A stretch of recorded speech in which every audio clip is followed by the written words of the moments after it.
Early Bird Certificate Package, new from Kenner. En definitiva, era una caja vacía. With this colorful Star Wars picture display stand and certificates, send in to get a set of figures by mail. Prometía a los niños que iban a ser los primeros de la galaxia en recibir 4 figuras de acción: Luke Skywalker, la princesa Leia, Chewbacca y R2D2. Pero el plan de Loomis era en realidad brillante, porque les decía a los niños en Navidad: ya vienen, os lo prometemos. Por suerte, It's las Rudy in promesas garage. tenían You más fundamento. need me to bring you a ride? En la primavera de 1978, Kenner ya estaba lista. Había pasado casi un año desde el estreno de la película y ahora por fin... It's Kenner's new Star Wars action figures, each sold separately. Someone's coming, Chewie. Who's there? It's Princess Leia and Luke Skywalker. Now I know the Force is with us. Cuando se enviaron las primeras cajas, ni siquiera llegaron al mostrador de las tiendas. La gente se tiraba a por ellas. La gente se abalanzaba cuando las veía salir. Aquellas fueron las 12 primeras figuras de acción de la Guerra de las Galaxias. La princesa Leia, Han Solo, el comandante del Escuadrón de la Muerte, que luego cambió de nombre a comandante del Destructor. Recibían el pedido inicial y lo vendían en 3 días. Aceptaron el riesgo mayor de todos los riesgos con un producto en el que casi nadie confiaba. Sure, what you got? Nunca habíamos vivido nada parecido. Industry-wide sales are up by almost 8%, most of the increase attributable to the Space Toys craze. 22 millones de figuritas al año. Cincinnati-based Kenner Corporation sales are up 40%, and Kenner officials say the movie Star Wars is responsible. Increíble. También es increíble que 2 años después del lanzamiento de los juguetes, Kenner y Lucas siguieran operando bajo el contrato inicial. En aquel momento ni siquiera habíamos firmado un contrato oficial. Seguían trabajando en algunos puntos del trato. Para mejorar esos puntos del contrato, Kenner llamó a Jim Kipling, su mejor y su único abogado. Soy Jim Kipling. Representar a una pequeña empresa de juguetes de Cincinnati que había salido de la nada para triunfar en el mundo de los juguetes era el destino de Jim. En el borrador puse que Kenner tendría en exclusiva los derechos intergalácticos. Pensé que aquello les arrancaría una sonrisa, pero nada del acuerdo les hacía sonreír ni a Lucas ni a Fox. Jim negoció con Lucasfilm durante meses, pero con los juguetes ya tan avanzados en la cadena de producción, George no estaba en buen lugar para negociar, y Kenner iba a apretarle todo lo que pudiera. Pero eso no impidió que Lucasfilm sacara pecho con el tema. En una visita a Los Ángeles, un tipo de Lucasfilm que era culturista se cansó de las negociaciones. Se levantó de la silla que estaba justo a mi lado. Se puso el codo en la rodilla, enseñó músculo y dijo: "No quiero oír una palabra más". Yo le contesté: "No pasa nada, no nos escuches". Y al final logramos un buen trato. Jim consiguió todos los derechos intergalácticos para siempre, mientras ellos hicieran algo muy sencillo. Solo tenían que producir suficientes juguetes de merchandising en un año como para que Lucasfilm ganara $10,000 en derechos o enviarles un cheque de $10,000. Muy fácil, ¿no? ¿Qué podía salir mal? Tardaron tanto en negociar el contrato que los niños llevaban ya casi 2 años con sus juguetes y eso dio mucho tiempo a los coleccionistas para hacer lo que mejor se les da. Los coleccionistas se fijan muchísimo en los detalles. Las figuras de Luke tenían el pelo rubio, pero después en la producción cambiaron a un rubio más oscuro. ¿Por qué el color de pelo de este es diferente al de ese otro? Nunca he oído una explicación al respecto. Seguramente alguien pensó que daba un aire nuevo a la figura y que quedaba más natural. Lo más seguro es que la cagaran en la fábrica. Pero para cualquier coleccionista serio de la Guerra de las Galaxias, hay una figura muy escurridiza que llama la atención por encima de todo. You calling for some wheels? I'm Johnny on the ¿Cuál spot. es la que I'll hook tiene you up. mayor aura y mayor prestigio alrededor? ¿Cuál es con diferencia la mejor figura de la On Guerra the de way. las Galaxias? El Santo Grial. el juguete de una pieza más famoso de la Guerra de las Galaxias. El lanzacohete. El Boba Fett con lanzacohetes es una de las leyendas. Esto es una reproducción. Solo hay 200 porque se hacía por encargo y solo lo compraban los fans de verdad, que saben lo que es y lo quieren. Y eso es solo la reproducción que quieren todos los seguidores de la saga. El verdadero Santo Grial era un misterioso personaje que disparaba cohetes de la segunda película de la saga, que se conseguía gracias a una promoción por correo. Boba Fett era un personaje que ninguno de nosotros conocía, porque no había salido en la película. Así que la primera vez que le veías era Star Wars Holiday Special. en el especial de Navidad, que fue algo penoso, que emitieron solo una vez. I am Boba Fett. Why? Settle down. Pero surgió un gran misterio alrededor del personaje. Podíamos conseguir un juguete de alguien de quien no sabíamos nada. Solo sabíamos que volaba y disparaba un cohete. You need some, huh? One of your rides? Misterioso. Let me Y know. además, parecía un tipo súper duro. Boba Fett fue un poco mi granja. Cogí algunas partes de otros. Hay coleccionistas que saben qué partes exactas utilicé. Esta es la pieza de la entrepierna de C-3PO, para los que reconocen los juguetes. No recuerdo lo que utilicé. Cogieron a C-3PO y al comandante del Escuadrón de la Muerte y añadieron vasilla. Un fabricante de maquetas me ayudó a hacer el mecanismo de disparo del cohete. Tiene una palanquita detrás y un muelle dentro. Hay una versión con forma de L y otra con forma de J. Pero mientras los niños esperaban desesperados junto al buzón, cuando por fin les llegaba el Boba Fett con lanzacohetes, no disparaba. Los niños esperaban recibir la figura con el lanzacohetes y lo que les llegó no lanzaba nada. El Boba Fett con lanzacohetes nunca estuvo disponible para el público. Habían creado el deseo de tener la figura de Boba Fett con lanzacohetes. Así que a principios de los 90 se realizaron varios prototipos que valían mucho dinero, incluso para la época. Ahora su valor es astronómico. El Boba Fett con lanzacohetes nunca llegó a las tiendas. Nunca llegó a las tiendas. Porque los juguetes de Mattel, de Battlestar Galactica, tanto el Colonial Viper como el Ciclón Rider disparaban misiles y uno de ellos acabó en la garganta de un niño. El cohete era pequeño. Era peligroso. Por motivos de seguridad. Por eso, Kenner no quiso fabricar el Boba Fett con lanzacohetes. Quien diga que compró ese Boba Fett en una tienda se confunde.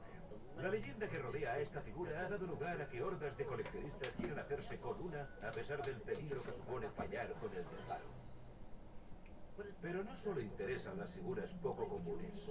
¿Por qué gustan tanto estos amasijos de plástico barato? Esta es nuestra sala de la Guerra de las Galaxias. Pasad a verla. El profesor John Teruto da clases de sociología de la Guerra de las Galaxias. Tal vez lo sepa. Un amante del béisbol puede ir a ver un partido. Pero un amante de la ciencia ficción no tiene esa opción. Lo mejor que pueden esperar es ir a ver una película. Pero incluso así estás viendo a Harrison Ford interpretando a Han Solo, y no a Han Solo de verdad. La gente colecciona todo tipo de cosas. Puede que no vean los zapatos como una colección, pero cuando tienes 30 pares es una colección. Me parece que expresar quién eres a través de una colección es una experiencia muy humana, sana y normal. Bueno, si una colección expresa lo que eres, entonces en esta granja de pollos reformada del norte de California vive el What you hombre need, boss? más Some wheels? sorprendente. I can bring them around. Este es el rancho Obi-Wan. I'll bring it by. Guinness certifica que esta es la colección de objetos de la Guerra de las Galaxias más grande del mundo. Tenemos más de 400.000 piezas. La inmensa colección de Steve abarca todo el universo de la Guerra de las Galaxias. Tiene casi todos los juguetes que se han fabricado para preservarlos culturalmente. Bueno, y también para su propia diversión. Es como jugar a los bolos. Si hay coleccionistas que me ven buscando cosas y hablando en entrevistas,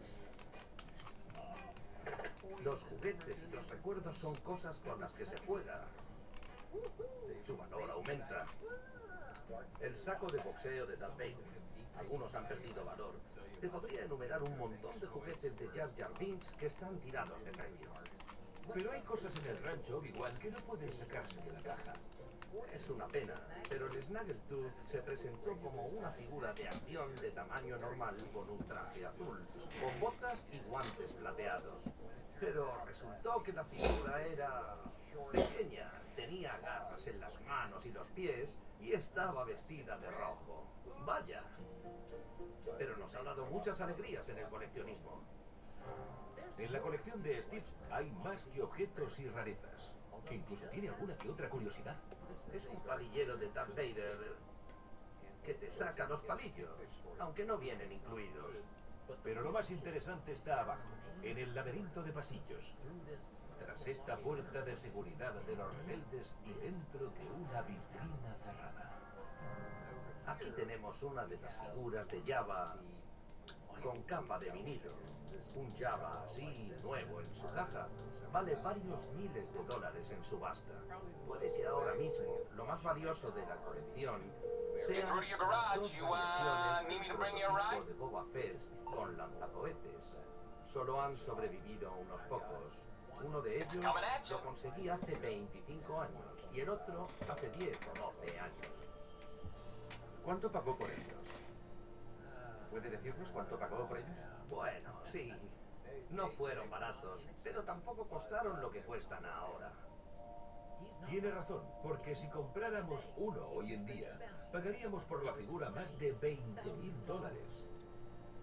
Eso sí, en buenas condiciones y sin desintegraciones. El 21 de mayo de 1980, la segunda película de la Guerra de las Galaxias llegó a los cines y desveló un nuevo mundo lleno de potencial para los juguetes. Kenner's Slave One comes with frozen Han Solo. Nuevas criaturas como los Wampa y los Tauntaun. Este es el Tauntaun que se abre por la tripa para meter a Luke Skywalker dentro. Tras el éxito de la primera película, la estrella de El Imperio Contraataca no fue un nuevo personaje como Lando o Yoda. Fue un pedazo de chatarra.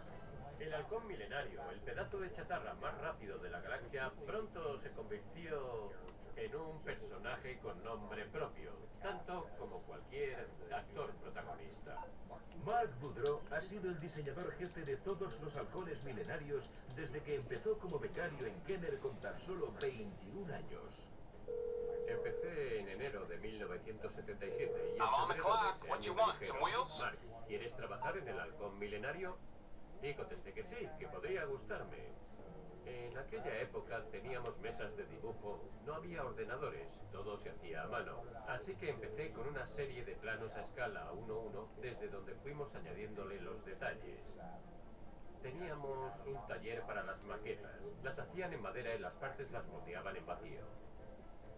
En los 70, las maquetas se hacían con madera de caoba y I'll get there maderas as muy soon as I duras. can. Había personas que tallaban esos modelos y los hacían en tornos. El trabajo manual que conllevaban era realmente increíble. From Kenner's Star Wars, The Empire Strikes Back collection, it's Millennium Falcon that you put together. Batteries not included. Nice landing, Han Solo. El halcón milenario original tenía sonidos electrónicos. Me parecía un vehículo magnífico.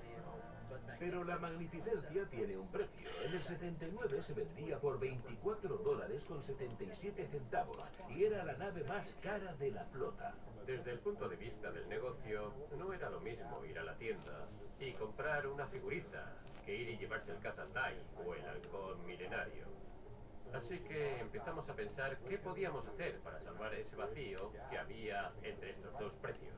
Para resolver el problema, a Mark Boudreau se le ocurrió una solución perfecta. Empezar a hacer sus propios juguetes. Para nosotros era algo inédito, pero dio impulso a nuestra línea de juguetes. ¿Y cómo llamó Kenner a todos estos mini vehículos? Mini vehículos, claro. Nosotros los veíamos como vehículos que había tras las cámaras. Tras las cámaras, en la trinchera, ese tipo va en este trasto. Así que aquí Kenner empezó a tomarse libertades con respecto al mundo de la guerra de las galaxias. ¿Qué le parecería esto a George? A George Lucas le encantó, porque estábamos dando más vida a su mundo. Si George está contento, todos contentos. You calling for some wheels?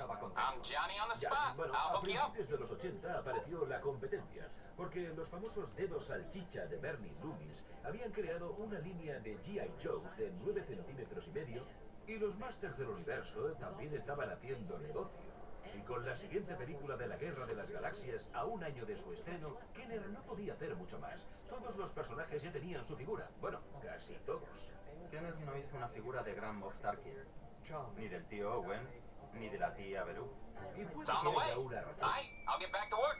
Pero no os preocupéis. Kenner vendió millones de minivehículos e impresionó a George, así que pensaron, ¿por qué no sacamos una nueva línea? Imperial Pride Fighter, attack! Kenner no podía hacer mal a nadie con ella. Kenner tenía altas expectativas para la microcolección del 82. Habían invertido mucho dinero para desarrollar la línea. And each ship comes with a die-cast figure. Kenner apostó a lo grande por la microcolección e invirtió millones en el diseño, la fabricación y el marketing de 70 figuras moldeadas a presión. Había descubierto cómo desbloquear un enorme potencial de venta. Small enough to fit in one hand. Pero la gente no las compró. Fracasaron y Kenner dejó de producirlas. La microcolección se canceló un año después. Las familias ya habían gastado dinero en la saga y esto era totalmente diferente. A pesar de que Kenner tenía varios prototipos en proyecto, nunca sabremos si se hubiera salvado gracias a Mini Luke en calzoncillos. Para Kenner fue un gran golpe. Con la microcolección habían perdido millones de dólares. Fue la primera vez que se dieron cuenta de que la Guerra de las Galaxias no era inmune al fracaso. Así que Kenner volvió a su negocio de siempre, justo a tiempo. Return to a galaxy far, far away. Return of the Jedi, the next chapter in the continuing Star Wars saga. Con el retorno del Jedi llegó el retorno de los juguetes. 17 figuras más, Ewoks cargados de accesorios, nuevos vehículos, villanos y el guardia gamorreano que casualmente Kenner había utilizado en los 90 como fraile Tuck en la línea de juguetes de Robin Hood. Por no mencionar el bosque de Sherwood poblado Ewok, o las similitudes entre el carro para la lucha Ewok que ahora transportaba hombres alegres. Ya había 3 películas de la saga con juguetes y merchandising y el mercado no podía estar más en alza. La media por niño era de unas 10. You need something, huh? Un pequeño One of your fabricante rides? de juguetes de Let me know. Cincinnati se había convertido en una de las mayores empresas del sector en todo el I'll mundo. bring it to you. Según la fiebre por la Guerra de las Galaxias se extendía por el mundo, Kenner mantenía el poder absoluto al más puro estilo Darth Vader en la producción de juguetes. O eso pensaba.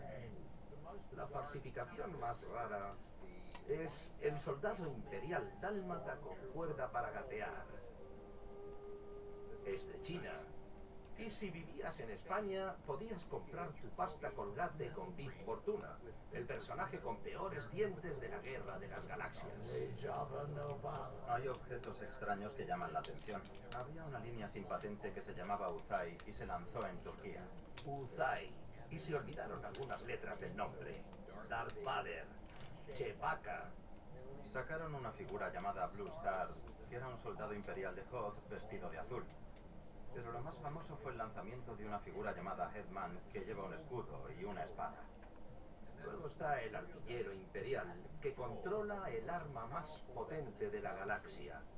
El cañón láser de la Estrella de la Muerte. Aunque los controles se parecen mucho a una calculadora de los 80. Puede que no controle la Estrella de la Muerte, pero esa calculadora sí que podría calcular los millones de dólares que Kenner y George perdieron con las falsificaciones de juguetes de la Guerra de las Galaxias, que incluso hoy en día sigue siendo una espina en los mercados internacionales. El retorno del Jedi abandonó los cines y la trilogía de la Guerra de las Galaxias terminó sin intención de volver. El día que el retorno del Jedi dejó los cines, le preguntamos a George: oye, ¿cuándo vas a hacer la siguiente? Obviamente, con las 3 primeras películas, todo el mundo participó. Hicimos 85 What you figuras need, y boss? una Some línea para wheels? Lucasfilm I can para bring 'em round. mantener la producción.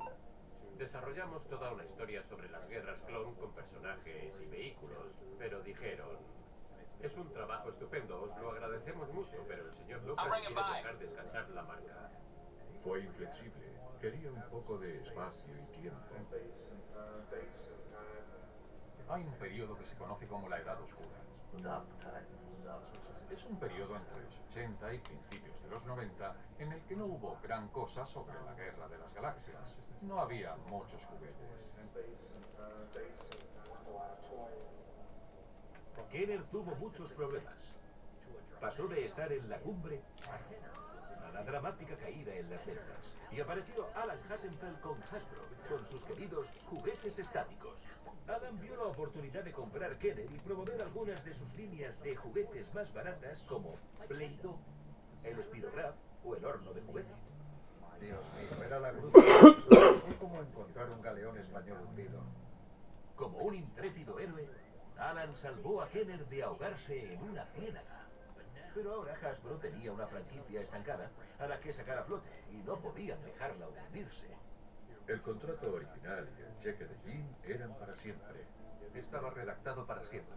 Pero para mantener aquel trato, ¿recordáis? Tenían que dar a Lucasfilm al menos un cheque por valor de $10.000. Les teníamos que dar $10.000. Aunque Hasbro no hizo ninguna de las dos cosas. Igual no leyeron la letra pequeña, no sé. No se hizo merchandising de Kenner ni de Hasbro entre 1968 y 1995. Pasó un año y no se envió el cheque.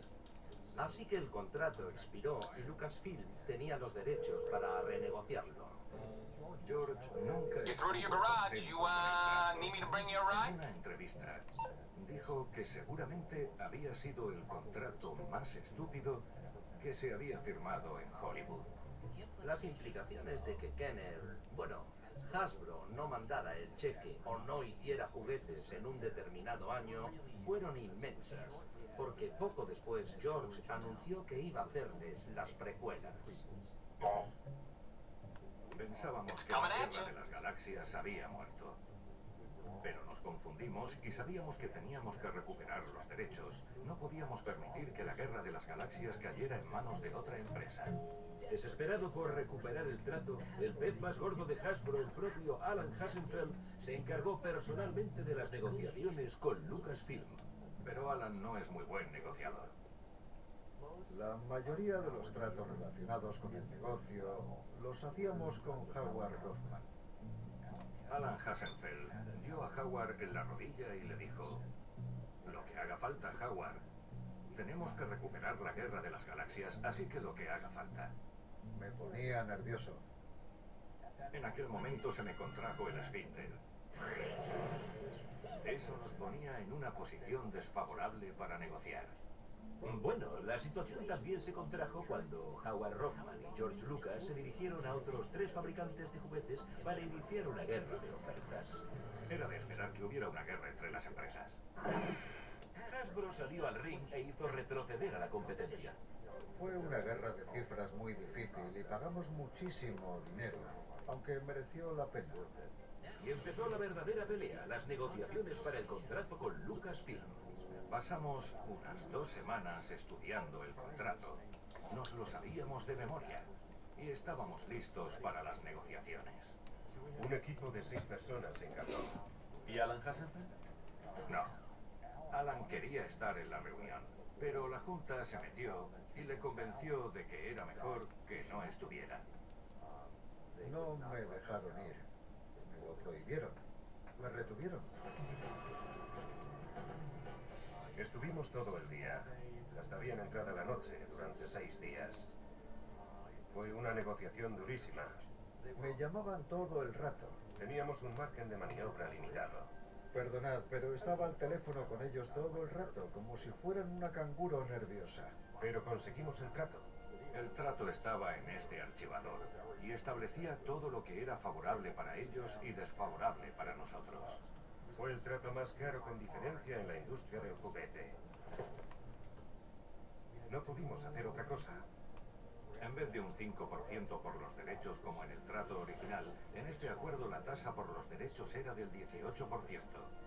Nos preocupaba mucho que Hasbro no pudiera sacar beneficio nunca.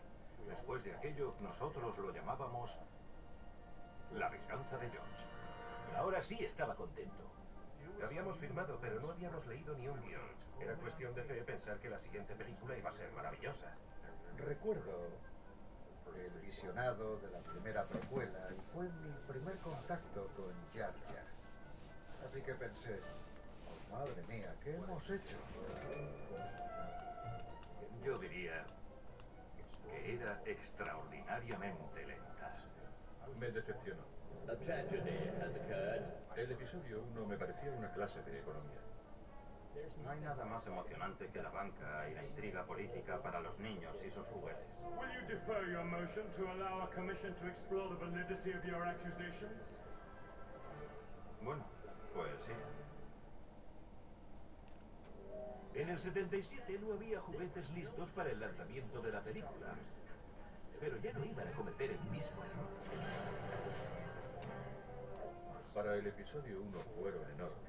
Hicimos unos estantes especiales de la Guerra de las Galaxias para las grandes tiendas. Se desató la locura de las compras. Los coleccionistas dejaron las estanterías vacías. Hasta que aquello se acabó. Unos meses después del estreno de la película, los dos Toys R Us de mi zona crearon el concepto de los contenedores. Muchos de los coleccionistas sabrán lo que son. Los contenedores de las ofertas eran la vergüenza de los juguetes, y aquellos contenedores estaban llenos de productos de la amenaza fantasma. Llenos. Hasta los topes. Mucha gente de Lucasfilm había cambiado, y creo que aquello dio lugar a varios errores. El primero fue que habían vendido los derechos a Lego. Así que la cosa se había extendido bastante. El consumidor tenía más opciones y no era todo tan claro como la primera vez. Cuando empezamos, no sabíamos que Jar Jar iba a existir. Yo hice 3 o 4 figuras de Jar Jar, algunas de peluche, otras de 9 centímetros y medio y huchas. Puedo decir con gran satisfacción que he hecho más productos Jar Jar que nadie. Si algo consiguió Jar Jar fue que los fans de las películas originales echaran de menos los viejos tiempos. Así que Hasbro aprovechó la oportunidad. Tras 1999, cuando salió la amenaza fantasma, Hasbro se centró en los coleccionistas, así que lanzaron figuras de acción de la trilogía original. Cada pocos años modernizaban la línea y le daban un nombre nuevo. Por ejemplo, el poder de la fuerza se convirtió en el poder del Jedi. Es increíble la de maneras en las que se puede hacer un Chihuahua. Pero lo suyo era no coleccionar mucho al Wookiee. La venganza de los Sith marcó el final de la trilogía de las precuelas y en la mente de los fans el final de la Guerra de las Galaxias. En 2008, George dejó al público con delicadeza y todo acabó en nada. 3 meses más tarde llegaron las películas animadas de La Guerra de los Clones, dando lugar a una serie y a más juguetes. El personaje principal es, discutiblemente, Ahsoka Tano. Se trata de una figura muy popular entre el público. Ahsoka, you are making a mistake. Maybe. But I have to sort this out on my own. En octubre de 2012, George también se sentía así.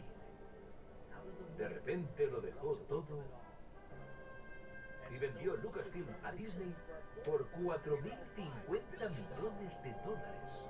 Cuando Disney adquirió Lucasfilm y la Guerra de las Galaxias, se especuló mucho sobre lo que iban a hacer, sobre cómo iban a ser los juguetes y sobre si se iban a cargar la saga.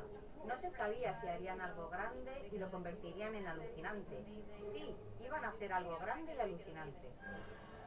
Fue un sueño hecho realidad para muchos fans. La promesa del suministro constante de películas y un torrente de nuevos juguetes estaban ahora en buenas manos, las de los equipos creativos de Disney. Cuando Disney compró Lucasfilm, dijeron que lo hacían por 2 razones, porque querían más películas y porque querían aumentar la cantidad de merchandising en todo el mundo. El despertar de la fuerza, Rogue One, una historia de Star Wars. Los últimos Jedi hacen que avance la narrativa de la saga, manteniendo la nostalgia de las primeras películas. Hasbro también intentó plasmar esa nostalgia en los nuevos juguetes.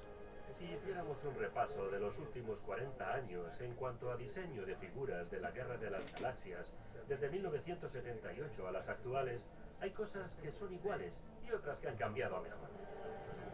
Bueno, igual lo mejor con las películas nuevas o las antiguas. Se han vendido más de 1.000 millones de juguetes de la Guerra de las Galaxias. Si los fundiéramos todos, tendríamos plástico suficiente como para hacer un Wookiee más grande que el Empire State.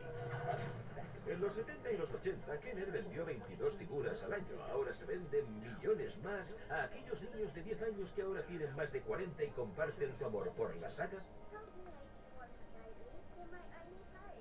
y por sus colecciones. Para los coleccionistas, los juguetes son un símbolo tangible de su amor por algo que no es real, que no tiene forma. Es muy humano eso de necesitar tocar, sentir y ver algo para que pueda tener significado, porque si no, es solo una abstracción, y por eso todo lo abstracto acaba teniendo algún tipo de símbolo físico. Estados Unidos está representado por una bandera. Las religiones tienen numerosos símbolos físicos para que podamos tocarlos y decir, esto representa mi fe, porque si no, será una experiencia efímera.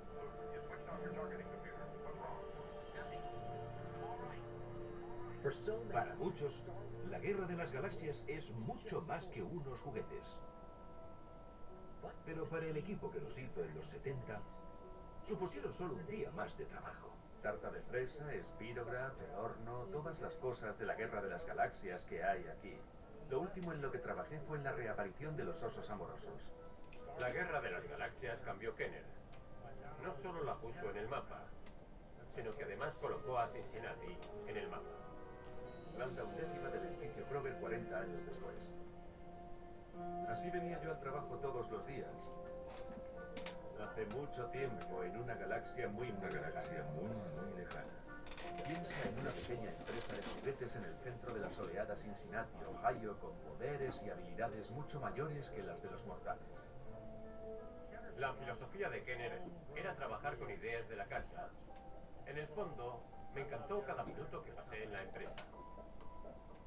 Estaba mucho más llena de cosas. El despacho de Dave Okada estaba aquí. Llevo en el sector del juguete casi 50 años ya. Han pasado muy rápido. Y aquellos fueron buenos momentos que me dieron una razón de peso para estar en este mundo. Cuando llegó Mark Boudreau, su despacho estaba más o menos aquí, creo. Y aquí fue donde nació el halcón milenario. Ser capaces de traducir lo que veíamos en la pantalla para ponerlo en las manos. Y la memoria de la gente era increíble. Cuando lo cojo en mis manos, todavía siento que viajo a la época en que tenía 20 años y hacía esto. Abajo estaba diseño. Y arriba, ventas, marketing y contabilidad. Todo eso estaba arriba.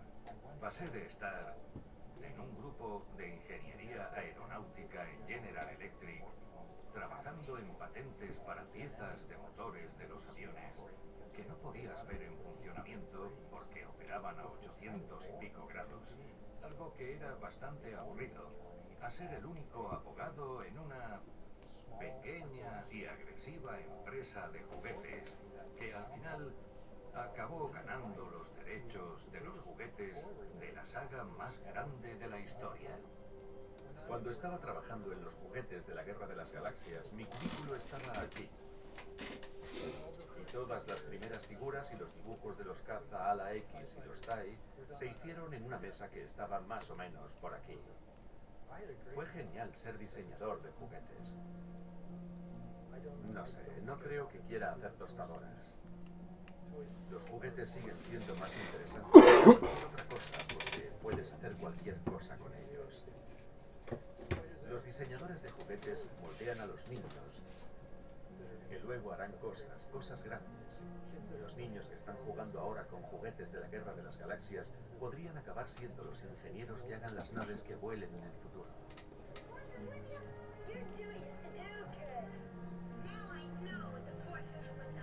En el mundo real tenemos poco control, pero en el de los juguetes tenemos el control total. Controlas el destino de muchos de estos. Así que te abre a la imaginación Y tras un mal día en el colegio, Luke les está esperando en casa. Y cuando eres Luke Skywalker, puedes hacer cualquier cosa. La fuerza siempre te acompañará.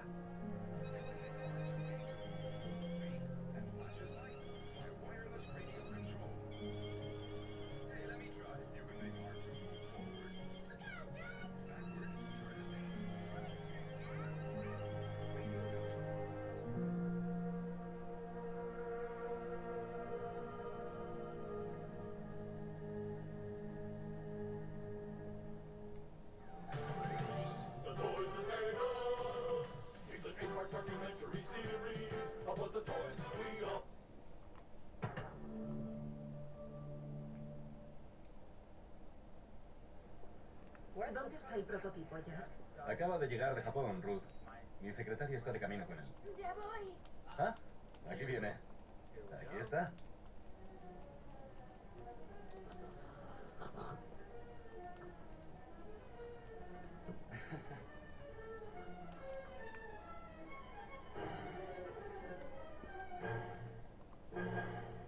¿Esos son pezones? Espera.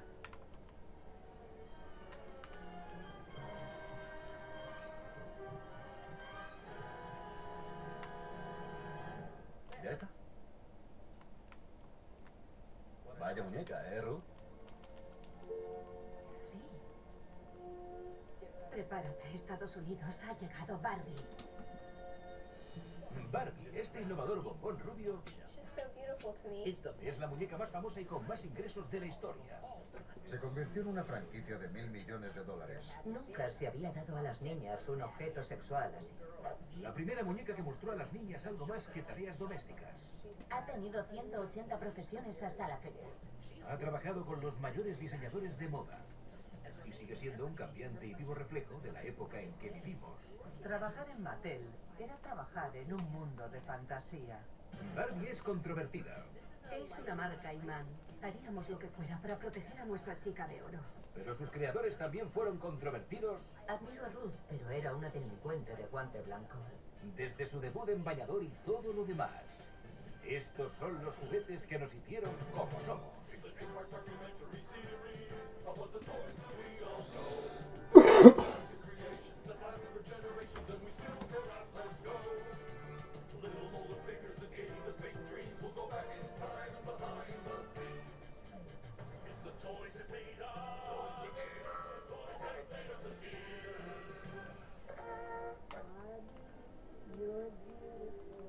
Barbie, bella y a la moda, ha inspirado a las niñas durante décadas. Bueno, esta no es ella, es la muñeca en la que está basada. Se inspiró en un personaje de cómic que tenía sexo con hombres por dinero. Esta es Barbie. Ahora volveremos a su pasado subidito de tono. Pero lo importante es que Barbie es tan complicada como su creadora, Ruth Handler, que desafió el statu quo de los años 50 y dio vida a Barbie. Ah, y de paso, también creó la empresa de juguetes que acabaría siendo la más próspera del mundo. Pero Ruth no cambió el mundo ella sola. Cuando se mudó a Los Ángeles con su marido Elliot a finales de los años 30, se asociaron en una empresa que iba más allá de un matrimonio. Ruth y Elliot eran el yin y el yang, y eran una pareja diferente de lo que cabía esperar. Ella era más del negocio, del marketing, y él era más creativo. Pero eran iguales.